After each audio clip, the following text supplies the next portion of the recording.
Good evening. Welcome to Employment Law Today. I'm your host, Eric Sauber.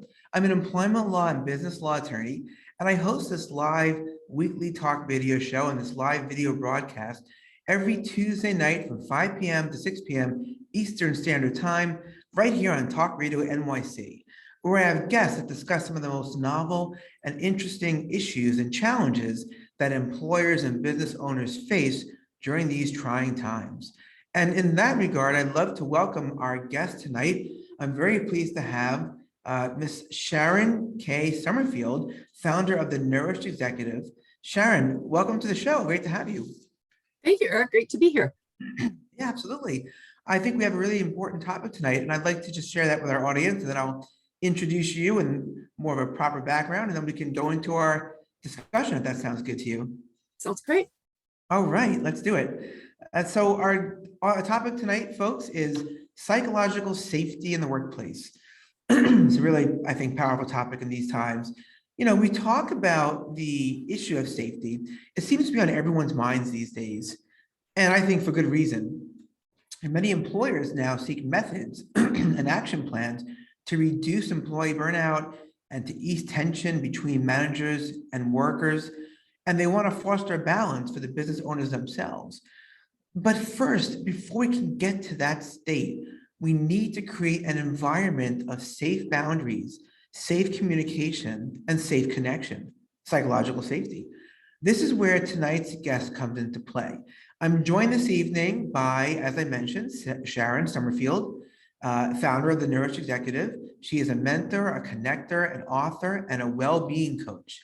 And we'll be talking on employment law today to describe how employers and business owners can create a psychologically safe environment in which their workers and employees can communicate with each other and with management and can learn, heal, and grow. So we'll talk about how these lessons can apply in our personal lives as well, an added bonus.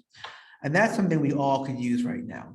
So with that, I also want to tell our audience and listeners tonight more about Sharon K. Summerfield, who, as I mentioned, I'll say it just again, it's something important to note, is the founder of the Nourished Executive, and she is a well-being coach. She works with business professionals and their teams, sharing strategies to invest in well-being and to manage stress with the goal of preventing burnout.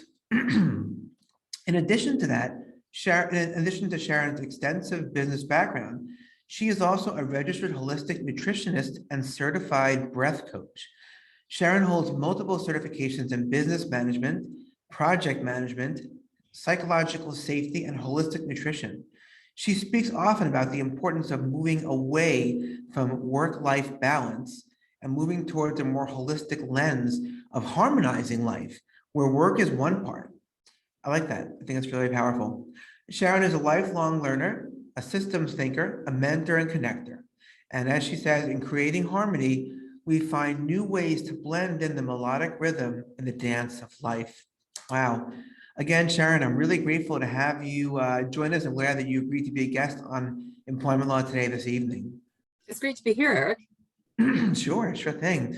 You know, I often ask my guest, Sharon, to tell me a little bit more, tell us more about yourself. For example, how did your career initially start out? And then what prompted you to become a well-being coach and a founder of the Nourished Executive? So my career originally started really at Neptune Terminals, which is a coal and potash terminal in North Vancouver. And I was there, I started as a receptionist and went into accounts payable. I was the first person to ever go on mat leave. There was a lot of firsts that had happened. And even though I left there in 1990, I'm still in contact with the ladies that I worked the closest with, who are now all retiring, you know, more than 30 years later.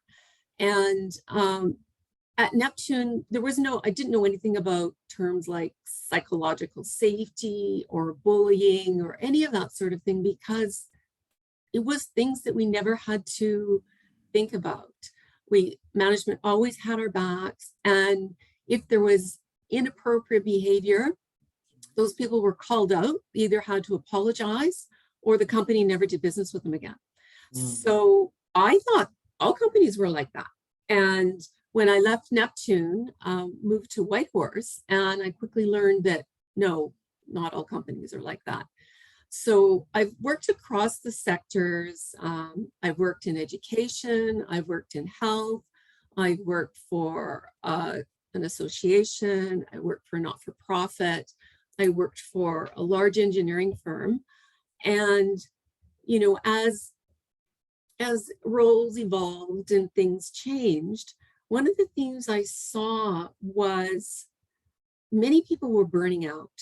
It was the burnout. There were some things sadly with bullying. There were sadly things where people were not being included, or they would hold a meeting and then change it at the 9th hour to exclude other people who were key decision makers, part of that meeting. So after I joined an electronic health project, I decided I went back to school part-time and became a holistic nutritionist. And it was around that time I founded the Nourished Executive, and with the goal of, you know, sharing strategies and helping people learn different ways of harmonizing their life with the goal of preventing burnout.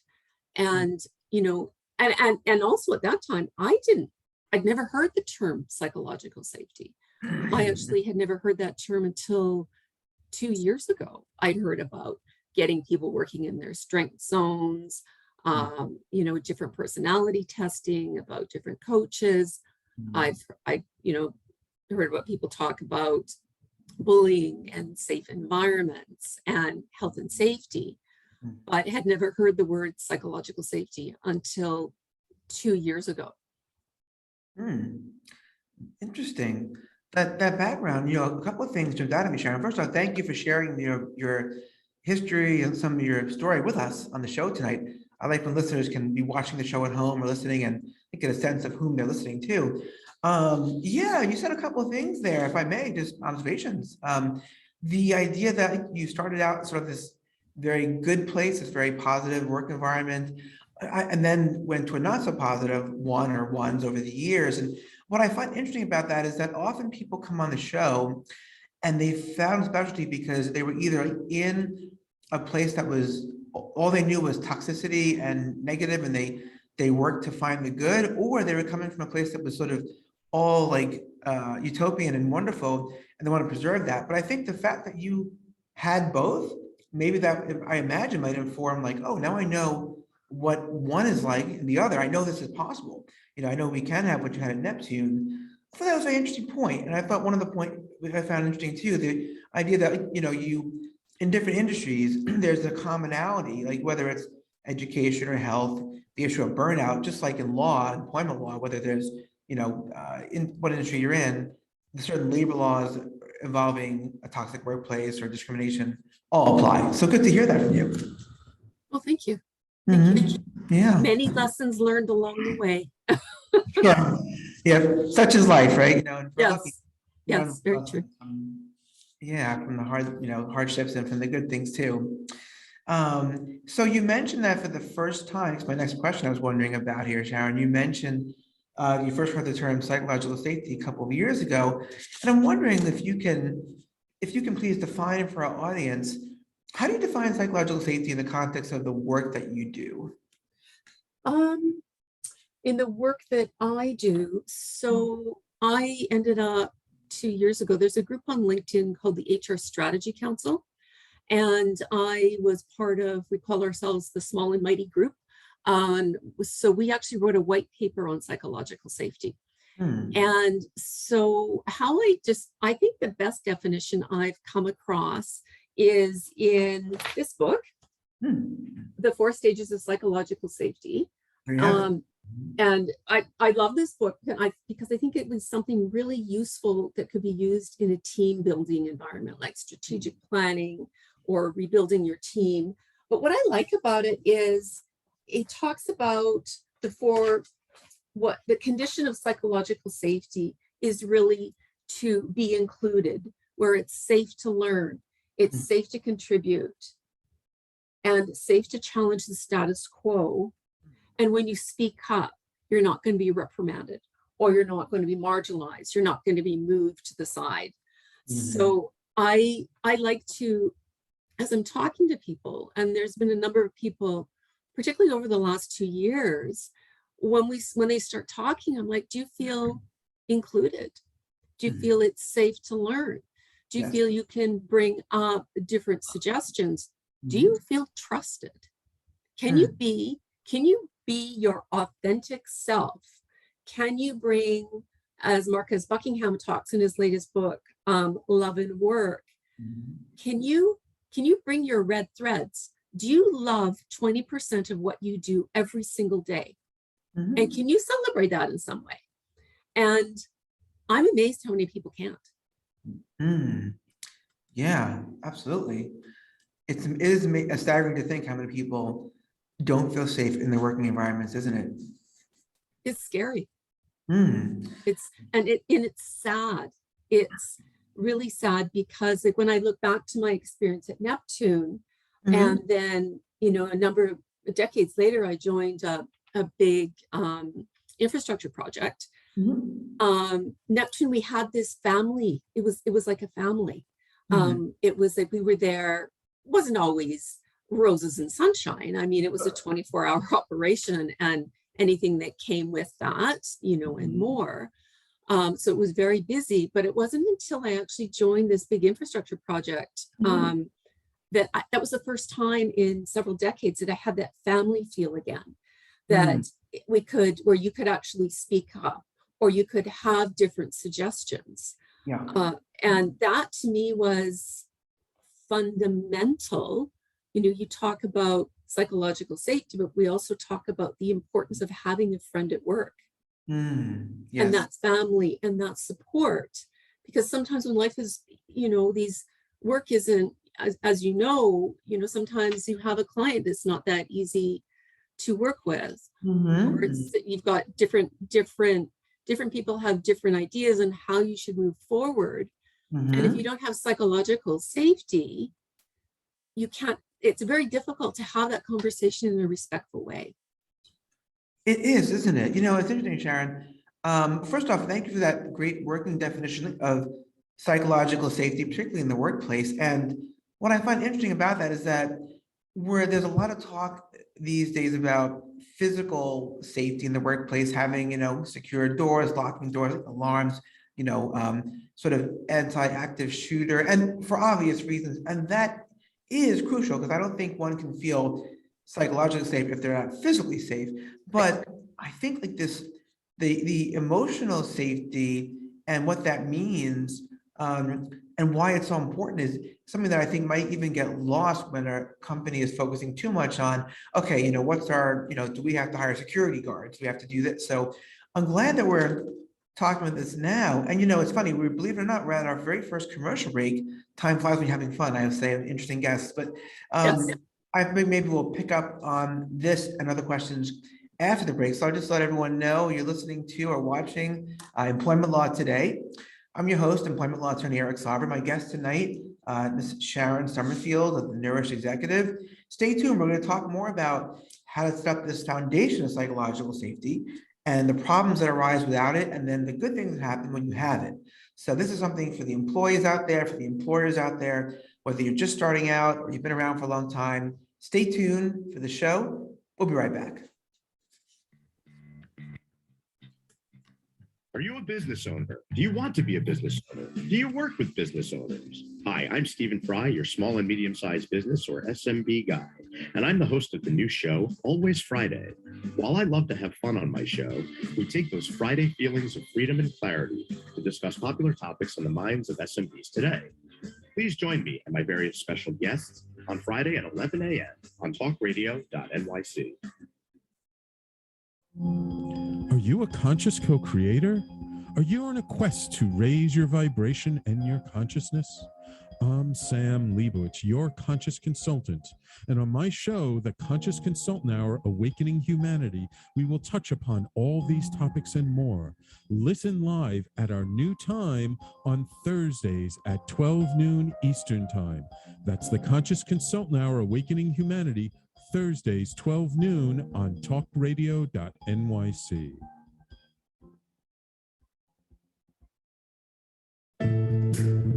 Are you on edge? Hey, we live in challenging, edgy times, so let's lean in. I'm Sandra Bargman, the host of The Edge of Every Day, which airs each Monday at 7 p.m. Eastern Time on talkradio.nyc. Tune in live with me and my friends and colleagues as we share stories and perspectives about pushing boundaries and exploring our rough edges. That's The Edge of Every Day on Mondays at 7 p.m. Eastern Time on talkradio.nyc. You're listening to Talk Radio NYC. Uplift, educate, empower.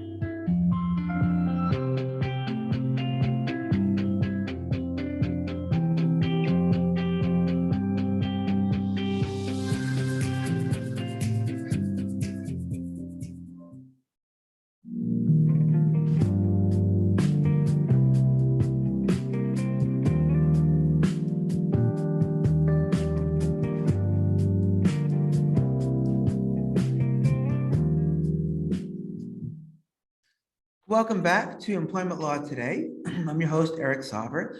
I'm here tonight with Sharon Summerfield, founder of the Nourished Executive. Sharon's a well-being coach, a connector, and a mentor as well, and an author. And our topic tonight, for those who are joining us a little bit late perhaps, is psychological safety in the workplace, right? What is it? How do we create it? Why do we need it? What are the benefits of it? And Sharon, so far, really just great hearing about your background so far, hearing your working definition of psychological safety in the workplace, I got to say, and just hearing all the other things we're talking about. Like, this is really, I think, a helpful topic for our audience of employers and employees. So I'm really glad you're here tonight with us.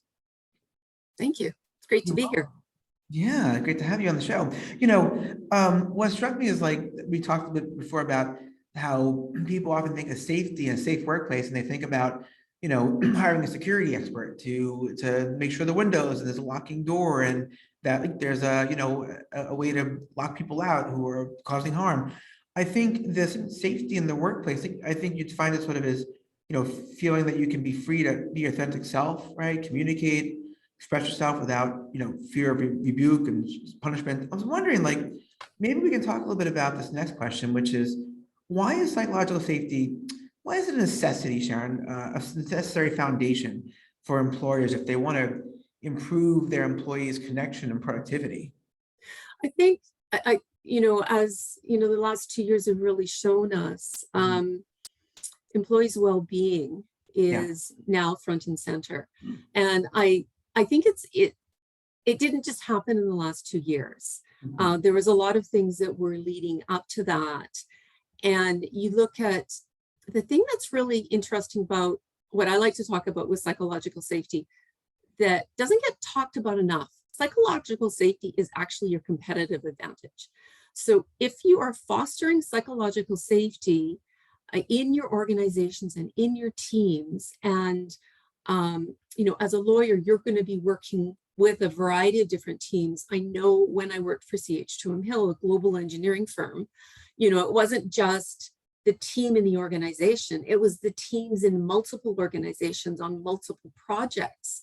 So having kind of, it's almost, maybe a code of conduct isn't the right word, but this understanding of how we're going to engage, that we are not going to, we're not going to put up with inappropriate behavior.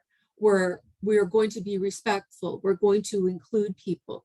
And if someone is being disrespectful, we can then have that conversation and get things turned around. Like something as simple as onboarding. People are talking a lot about onboarding and offboarding, and how you onboard and offboard has a direct impact on your ability to hold on to people. But how many people join organizations with the tools to do their job? Yeah. Most don't. Right. It takes weeks to get a laptop, a cell phone, a credit card if you're traveling, all these other things. Right. But that's also part of psychological safety, because you're not able to, on day one, contribute and do meaningful work because they haven't given you the tools to bring you on board. So right out of the gate, you already feel excluded. It's an interesting point there, Sharon. I think a lot of companies might miss that, when they're getting people onboarded. And I think one thing I like when I do this show every week is that I know that a lot of these issues that we talk about have, pardon me, an employment law perspective, right, approach. So safety in the workplace, like, we employment lawyers talk to our clients about this, and business owners, we say, if you don't have this, if you have a bullying workplace or toxicity or harassment or exclusion, you can be setting yourself up for constructive discharge claims or discrimination claims, lawsuits. So there's all kinds of it's like the stick approach. It's, watch out for this negative. And what I hear you talking about and saying is that there are also perhaps some positives in terms of productivity or connection, just some we've also talked about when you were leading up to your, introduction earlier on the show. So, but I hear what you're saying. I think it's an excellent point about just the, why we need this foundation of psychological safety. I'm wondering if you see an issue, let's say, when people are fearful of being shamed or rebuked or punished for speaking out. What is that? How does that negatively hurt? I know it hurts a company from a legal point of view. But how does it think it hurts them in terms of productivity and turnover and those kind of things? Well, a perfect example of that is NASA and the Challenger. Right. Because the engineers didn't want them to move forward. They didn't want the launch to happen.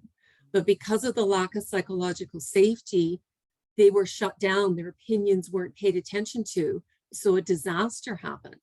So what happens with psychological safety when it's not safe to speak up is they navigate around things, or they learn not to say anything because their opinion is not valued.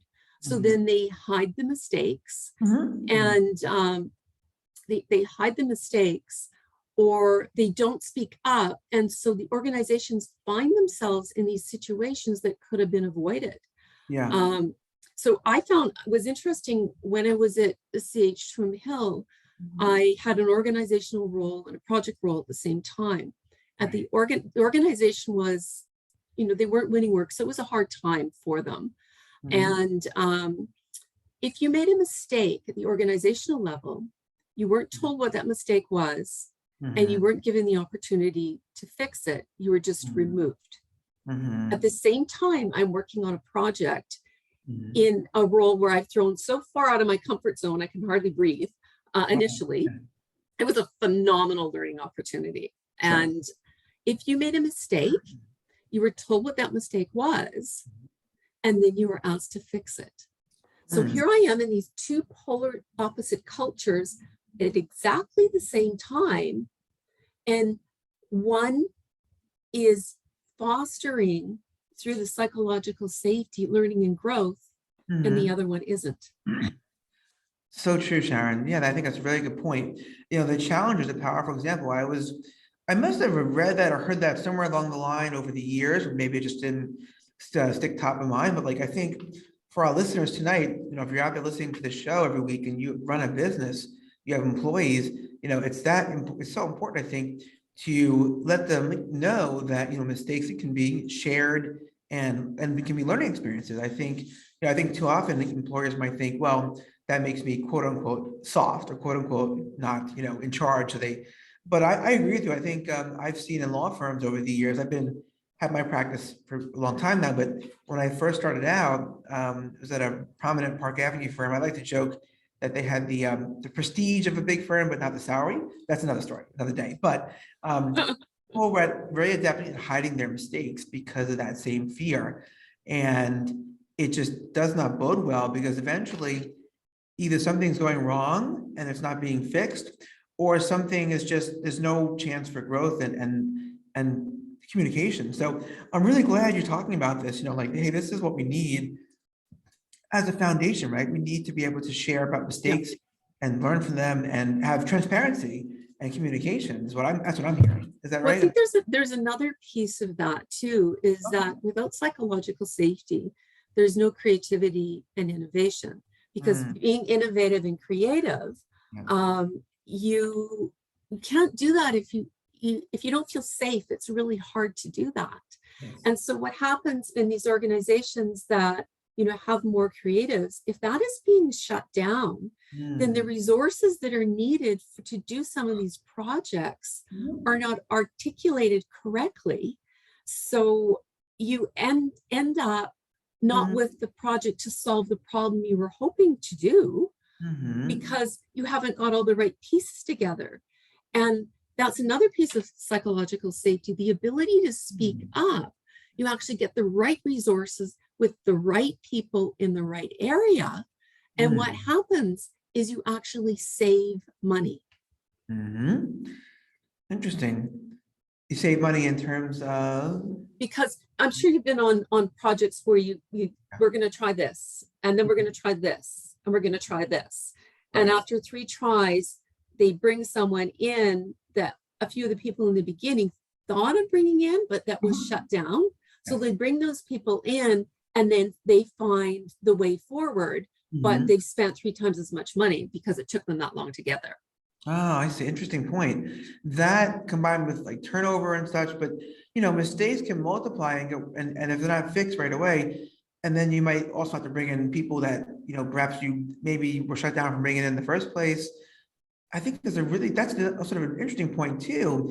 When you talk about mistakes being covered up or shared, you mentioned the Challenger. I think about Y2K. And I remember reading somewhere that there were some, I think, computer data type, engineers and computer scientists who someone I think discovered along the way, many years before we all talked about Y2K, that the way things are programmed with the last 2 digits, certain, I think, systems, I don't know the exact details, but that they recognize that, hey, what will happen in 1999 when we switch over to the year 2000? And I think they were fearful to bring it up in certain industries, and they're fearful of losing their jobs. But then, of course, this went unchecked or unspoken about for many years until it created like a worse problem. It's like if you make a mistake and you don't address it, it's like if you leave, milk out by mistake, if you leave it there for an hour, 3 hours, it kind of smells. Leave it there for 4 days, it's like the smell will get. So I think my point is the psychological safety is such an interesting way to nip like bigger problems in the bud. And I think I'm glad we're having this conversation about this. Really, I think it's a good point to be discussing nowadays. Completely agree.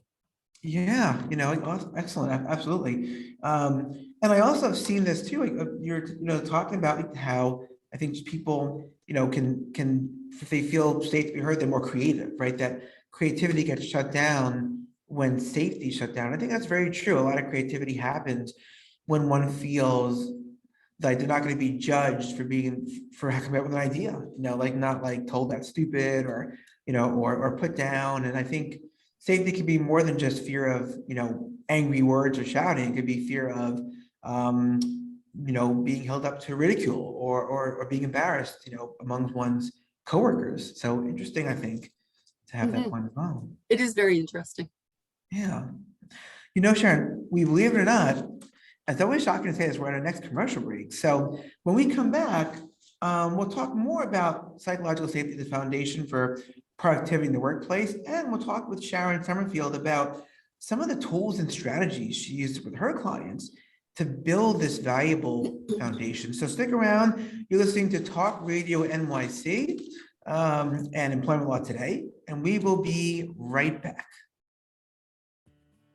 I am Joseph Franklin McElroy, host of the new podcast, Gateway to the Smokies. It airs on talkradio.nyc every Tuesday night from 6 p.m. to 7. Every episode is dedicated to memorable experiences in the Great Smoky Mountains National Park and surrounding areas. This show features experts and locals who expound upon the richness of culture, history, and adventure that awaits you in the Smokies. Tune in every Tuesday from 6 p.m. to 7 on talkradio.nyc.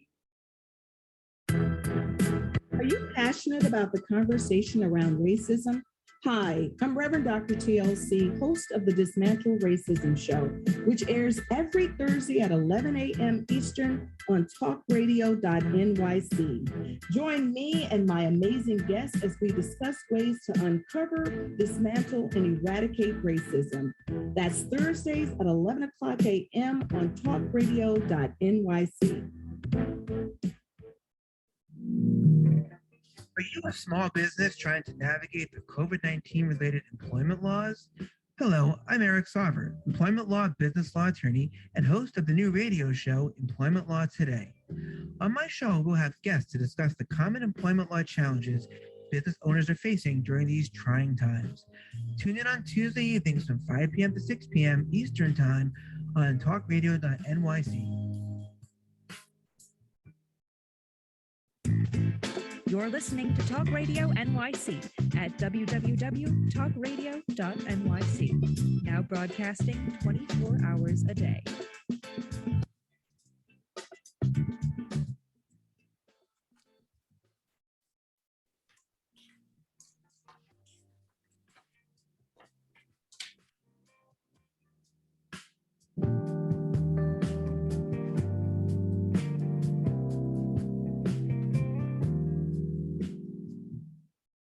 Welcome back to Employment Law Today. Again, I'm your host, Eric Sauver. I'm an employment law business law attorney here tonight with my guest, Sharon Summerfield, our guest tonight. Sharon is a well-being coach and founder of the Nourished Executive. She's also a certified breath coach and nutritionist as well. And Sharon, really great to have this topic that we're discussing tonight, this idea of psychological safety in the workplace. Glad we're having this conversation here. Glad to be here. Yeah, absolutely. One thing that struck me is just the idea that you need certain things in place as a foundation. This is what I'm hearing from you and all that you're talking about tonight. I'm getting the impression that psychological safety is not something you can put sort of fifth or sixth on the list when you're doing team building or productivity hacks. And I wondered if you can maybe speak to why that is. Psychological safety actually needs to be fostered in your organization. It isn't a checklist. Mm-hmm. It isn't like we're going to create a conference room and have yoga mats in it. Mm-hmm. That's not psychological safety. Yeah. Or have a nap room, or we're going to have a special coffee machine. That's not psychological safety. Psychological safety has to be part of how you do business. Mm-hmm. And then one of the things I like to say, long time before I heard about psychological safety, was that how we treat each other, our colleagues, is how we're going to treat our stakeholders, our clients, and our shareholders. Mm-hmm. So by fostering greater psychological safety, it's almost like we start creating a roadmap. So if we have a value of including people, which is part of psychological safety, we are going to include the right people to make the decision. Like if we're setting up a meeting, we're losing millions and millions of dollars of our meetings being poorly planned. So if we have the right people around the table to make the decision and part of a planning process on how you do, so everyone, it's safe to learn, it's safe to contribute, and it's safe to challenge the status quo, which are all the fundamentals of psychological safety. We're going to actually improve our decision making, and then people will be more present in our meetings and be able to make better decisions. Yeah, they'll be able to challenge the status quo without fear of retribution or being shut down. And that's interesting, an interesting point you make, Sharon, along with the point you made about how we treat each other as colleagues, for example, managers, how we treat our stakeholders, our subordinates, et cetera. I think that's an excellent point. And because I was thinking about this before the show tonight, thinking about the topic and, thinking about the fact that, we need to model as much as we talk, because we can have I write employee handbooks and policies as part of my job. So I know there can be all the right words in the policies about we foster diversity, inclusion, safety, no bullying, et cetera. And that's great. And that's important to have communicated. But if employees are watching and seeing a different reality than what's in writing, they think, oh, it's just talk. And I think what I'm hearing maybe is that we need to walk the walk of psychological safety, not just talk the talk, not just have, an HR policy handed out. It needs to be, because in some organizations, HR isn't actually part of the business. And this is also, another conversation that the HR leaders that are able to, to influence change, understand the business and are part of the business. So it's really key that our leaders are modeling if we believe that psychological safety is a value, and we want to be inclusive and diversity inclusion, we don't want to exclude anyone. Our leaders need to be modeling this, because if the leaders aren't modeling it, yes, our teams can try and do it, but they're going to only be able to go so far. Absolutely. I know from an employment law point of view that often HR is supposed to be the sort of first frontier to triage employee relations issues before it gets to my desk as an employment lawyer. But if HR doesn't feel safe within the organization, then they're certainly not making the employees feel safe when they come to them with an issue. And employees can read that and pick up on it, I find, very quickly. I think is one point, interesting to make there. Yeah, I think this is great. I'd love it if you, Sharon, if you wouldn't mind, could you kindly maybe take us through some of the tools and strategies that you use with your client business owners and leaders to help them to enhance psychological safety? One of the things that I hear a lot is, and I'll use an example with the last not-for-profit that I was part of, but I hear a lot is, my calendar is not my own. So the minute someone's saying my calendar is not my own, how can they actually show up as their best selves? Because part of psychological safety is also being able to say no, because everything we're saying yes to, we're saying no to something else. So I was working as an executive assistant, and there was a director, and she started really micromanaging. And there's like, when you start noticing behaviors that are not how people normally operate, these are where usually we need to sit down and have a conversation. So we started this conversation, and one of the things I like to do is like, let's see, are you getting close to your true priorities? What do those true priorities look like? And what do you think those barriers are? So we started having this conversation. Her staff started dropping by. They got involved in the conversation. So we actually found some ways, because in part of being psychologically safe, you need to be able to delegate to other people. In some cultures, you always have to be seen. If you're not seen, they don't believe that you're working.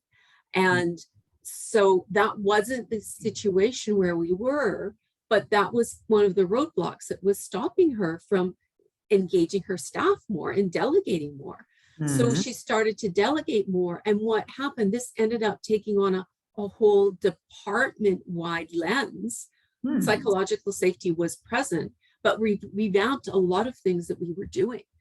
And one of the things I really encourage people to do is get back to the basics of meeting planning. If you're invited to a meeting and there's no agenda, 48 hours prior to the meeting, decline it. And the other piece is, we need boundaries. I'm going to allocate, you've allocated 45 minutes for this meeting. At the end of the 45 minutes, say, I'm sorry, that's all the time I have. I need to, and part of that is psychological safety, because we need to be able to speak up. Because in a lot of environments, I mean, particularly during COVID, people were changing when their meetings started so they could actually make it to the bathroom. So they had the inability to just speak up. And that's a really big piece of psychological safety. The ability to speak up, absolutely. Set boundaries, 100%.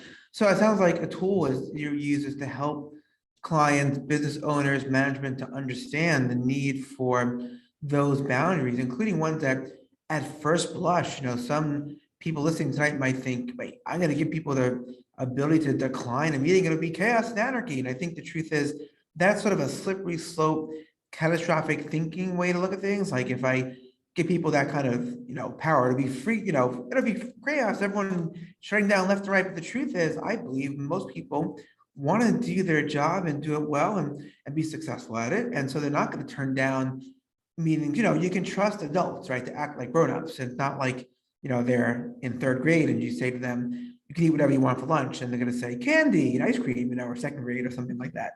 But I hear that. I think it's an interesting tool there, and interesting boundaries and freedom over the calendar. Who would have thought that ties into safety? But I see how it does. Well, and there's another piece, and coming in, like, because I was part of the team too, I could see the behavior changing. And we talked about this in the early days of the Gateway program. So the Gateway program was a $3+ billion infrastructure project in the Lower Mainland in Vancouver. And infrastructure projects, quite often there's longer hours, but typically they don't last for 10 years. So we started having conversations that we need to keep an eye on each other. And that's part of it. If we need to keep an eye on each other when people are working, if we see that, their first email, say, comes in at 6 o'clock in the morning and they're still sending messages at 1 o'clock in the morning, we need to, part of that is having conversations. Are you okay? Yeah. I'm worried about you. Do you need to take some time off? What can I help you with something? Can I take something off your desk? And start to normalize that conversation, because in reality, asking for help and taking a break is a strength, not a weakness. 100% on that. Yes, I agree wholeheartedly, Sharon, with that. That's a good point to make. And I think for business owners, whether you listening tonight feel like you don't feel safe taking those breaks, setting boundaries for yourself, with your business partners, with your investors, or with your employees, or if you're an employee watching and maybe you're listening tonight and you feel, hey, I wish I can do this with my employer. I can set boundaries, take breaks.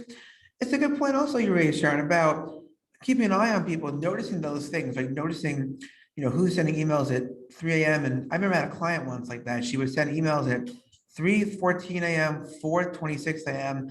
And then she would be ready for an 8 a.m. call to discuss her case or her matter. And I'd see her schedule throughout the day. And I asked her at some point, so-and-so, how are you getting enough, sleep, enough rest, because I thought this might lead to, some kind of burnout. And sadly, years later it did. And I think she's a lot healthier now. But, I'm an attorney of hers, so I don't feel unsafe in pointing that out. It's a point of concern. But I think it's important that, employers feel they can actually ask that question and ask it in a way that's not sort of accusatory or shaming, which is sort of like out of concern, right? Is that kind of the from a place of caring. And that's why, investing in the relationship from that place of inclusion and wanting to help each other. But it's also a great way to, one of the things I talk about is, when was the last time you booked your annual vacation for the rest of the year? Book it, and then look at who can cover some of your work while you're away, so you can actually have that break and not think or talk about work. And then that can actually start feeding into your succession planning. Yeah, you've got elements of personal growth and balance in there. And I keep hearing about, there's a communication, I feel like, point to all this, right? It's the more people feel, I'm hearing, open or comfortable, rather, being open, comfortable sharing what's really going on for them in the workplace. And I think, we need to model that, not just say it, but actually like live it, model it for your employees, model, it's like parenting, I have a 2-year-old son, 2 and almost 3 in the summer, in August, but, and I know I learned from people that kids will watch you as much as they'll listen to you. So, and they'll watch how you act. I got the lesson once when I was about 6 months ago, I think. My son was like almost 2.5, and he was trying to get the iPad to work because he's a tech genius and I love it. And I heard him go, oh, this little voice, oh, come on, man. And I thought, where did he get that from? And then I thought about all the times, like when I'm on the phone with Verizon getting cut off 4 times, going, oh, come on, man. Or when I'm on, at a light and someone didn't, a traffic jam, like, oh, come on, man. And I'm not talking to him, but he hears that. And I remember it was a big lesson to me, like, wow, I'm always careful what I say, but I have to really watch my own attitudes. And I think that's maybe what employers, not to infantilize our workers, but hey, if you're an employer listening, make sure your workers see you treating yourself well and treating others well. Yeah, you have to take care of yourself first. You got to put the oxygen mask on yourself before you can help someone else. So true, Sharon. So true. We're actually at our third commercial break. It does go so quickly. I hope the audience is also enjoying this interesting, fast-paced conversation. So you're listening to Employment Law Today with our guest tonight, Sharon Summerfield, on Talk Radio NYC. Stick around, we'll be right back. Hey everybody, it's Tommy D, the nonprofit sector connector, coming at you from my attic. Each week here on talkradio.nyc, I host a program, Philanthropy in Focus. Nonprofits impact us each and every day, and it's my focus to help them amplify their message and tell their story. Listen each week at 10 a.m. Eastern Standard Time until 11 a.m. Eastern Standard Time, right here on talkradio.nyc.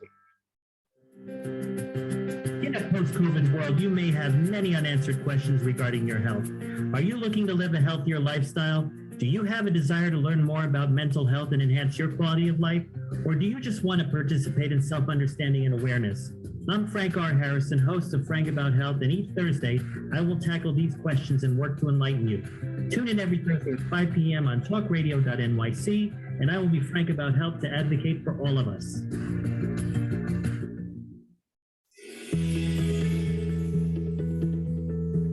Calling all pet lovers. Pet Avengers, assemble! On the Professionals and Animal Lovers show, we believe the bond between animal lovers is incredibly strong. It mirrors that bond between pets and their owners. Through this program, we come together to learn, educate, and advocate. Join us live every Wednesday at 2 p.m. at talkradio.nyc. You're listening to Talk Radio NYC at www.talkradio.nyc. Now broadcasting 24 hours a day.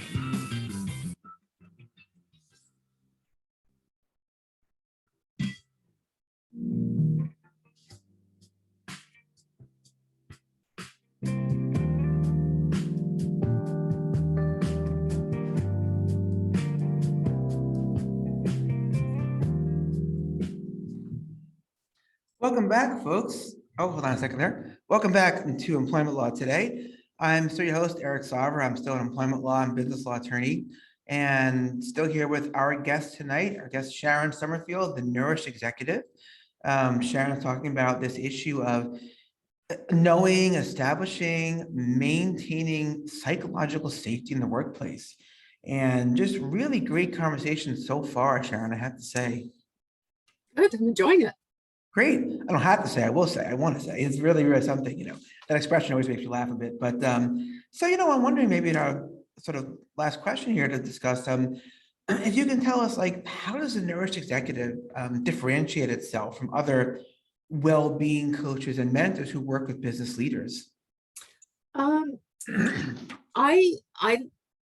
we were talking about you have to put the oxygen mask on yourself first. Mm-hmm. I really encourage people, we hear all about, all the books on burnout. They're all these people are saying, you got to self-care. But self-care isn't something that you schedule once a year. I really encourage people that I'm talking to and working with, they look at ways that they can invest in their self-care each and every day.